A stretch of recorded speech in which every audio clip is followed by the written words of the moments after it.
If you were locked in a cold, dark dungeon, how many days do you think you would survive? Well, what if your mouth was also clamped shut the entire time?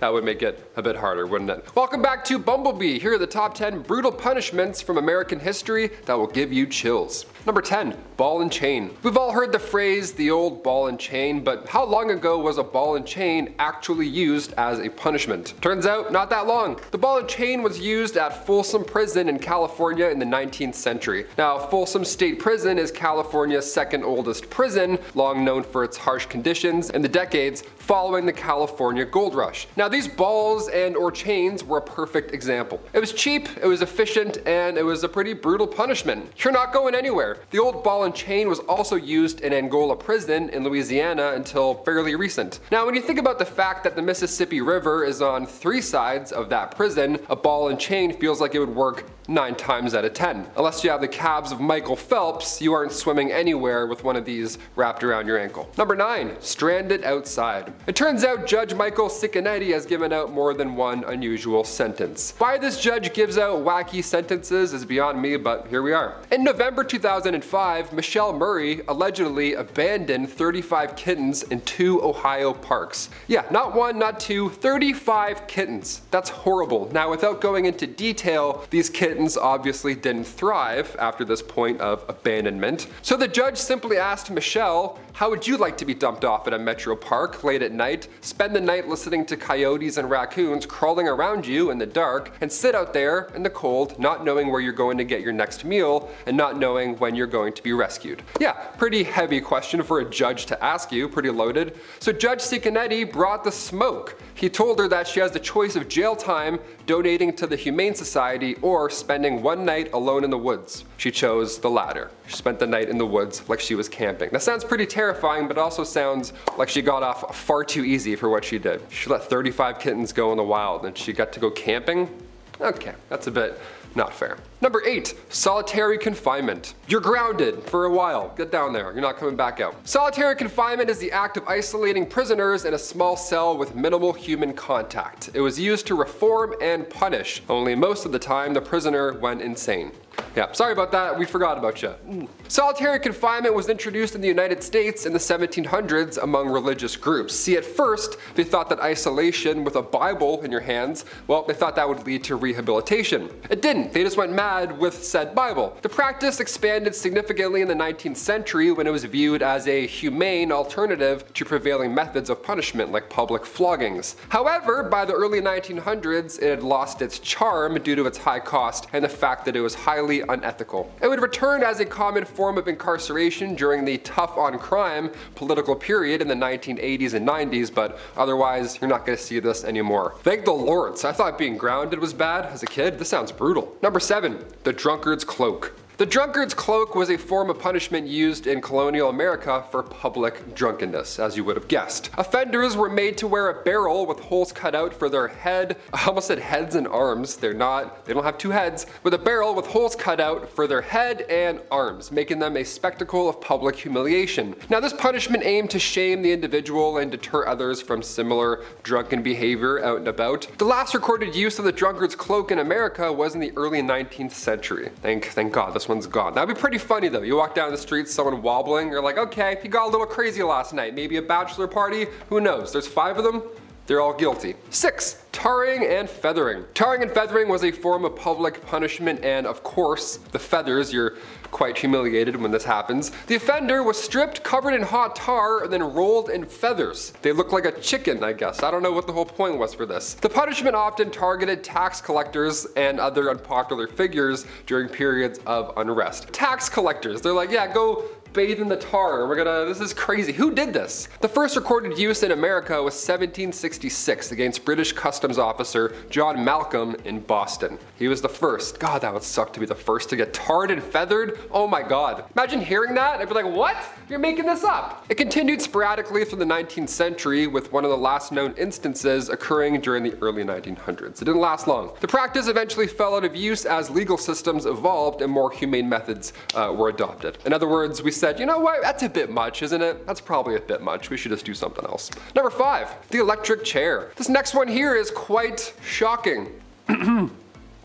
The electric chair was introduced in the late 19th century as a little bit more humane alternative to hanging. It was first used in America on August 6, 1890 to punish William Kemmler in New York. Now the method aimed to provide a quicker and less painful death. However, it has faced criticisms for its potential for causing severe pain and not being that quick. The last use of the electric chair in the US occurred on January 16, 2013, quite recent. This was after Robert Gleason Jr. was killed in Virginia via electric chair. It's horrible. I used to see it in movies growing up and I thought it was like a fake thing that maybe was in like, Saw movies, but no, this is how people would die. Just horrible. Number 4. Branding. Branding involved marking a criminal's skin with a hot iron to permanently indicate their crime, often on the hand or forehead. Big differences, like here or your forehead? Are you kidding me? Can you do anywhere else but my forehead? This form of punishment dates back to ancient times and was used, of course, as a deterrent and a means of public shaming, as are all of these.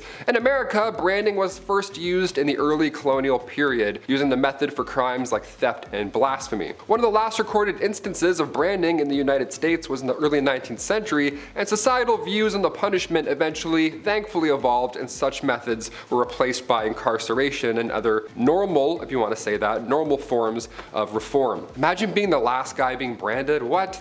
You're so close. Psst, and we're done. No more. Sorry. So close. Number 3. Exile and Banishment. The punishment of go away, just keep going, forever, bye. This one involved forcing offenders to leave a community or a region entirely. Just get on out of here. These were common punitive measures in early colonial America, quite a popular place to start these punishments. These punishments were used to remove undesirable individuals, such as criminals or those accused of witchcraft, from society.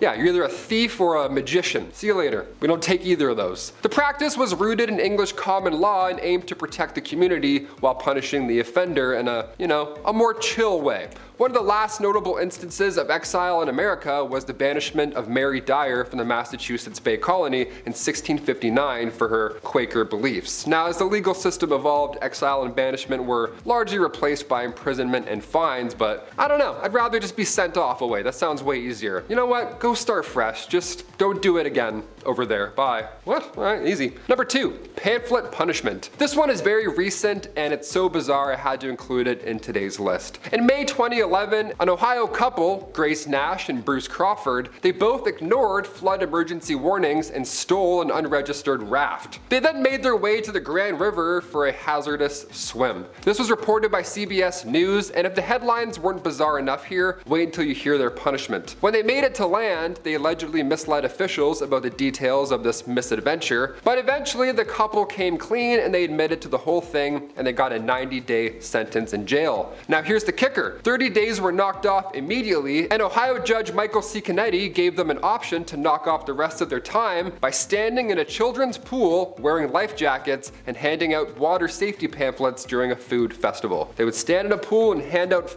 pamphlets all day. That sounds like a great time. I don't know. Sounds like they got off easy. A food festival in May? That sounds like the best place to hang out all day. Don't ignore flood warnings or you'll be embarrassed for like 8 hours. Okay. Number 1, the Iron Gag. Not to be confused with the Iron Giant, the Iron Gag was a metal device used to silence prisoners by clamping their tongues down. Yeah, kinda hard to beg for your life when you can't talk. You have a big piece of metal in your mouth. You have the Iron Giant's finger down your throat. This horrible device was famously used in the Matthias Macumsey case from Lancaster County in 1833. See, Matthias got himself busted for manslaughter and was given the Iron Gag while serving time in the Eastern State Penitentiary in Pennsylvania. This case is well known because Matthias died in prison while wearing one of these. Yeah, imagine that. Your last moments and your tongue is clamped down. That's like a saw trap. That's one of the worst ways to go. History is brutal. I've been your host, Taylor McWaters. Thank you for watching, and we'll see you next time on Bumblebee. Yeah, kind of hard to... what was I gonna say? That's a good comment. I don't know. In November 2005, Michael Murray allegedly abandoned 35 kittens in 2 Ohio parks. Oh, Michelle Murray. Michael Murray. Chad Michael Murray was leaving cats. That's fucking stupid. That was close. I was like, something sounds not right. I swear, I saw that after you said that. You're like, Michael Murray, damn. He's like squinting like the whole time. He's all bad. Sponsored by Naya Water. Or not. This is so stupid. I'm having fun, you know? Let's go back a little bit if you can. Sorry about that. That does suck though. To be the first guy to be tarred and feathered, that would be really bad. That might be a stand-up bit after this. To be can't say that. To William Kemmler. No, I'm not gonna say it either. We're done. No more. Sorry. So close. We're back.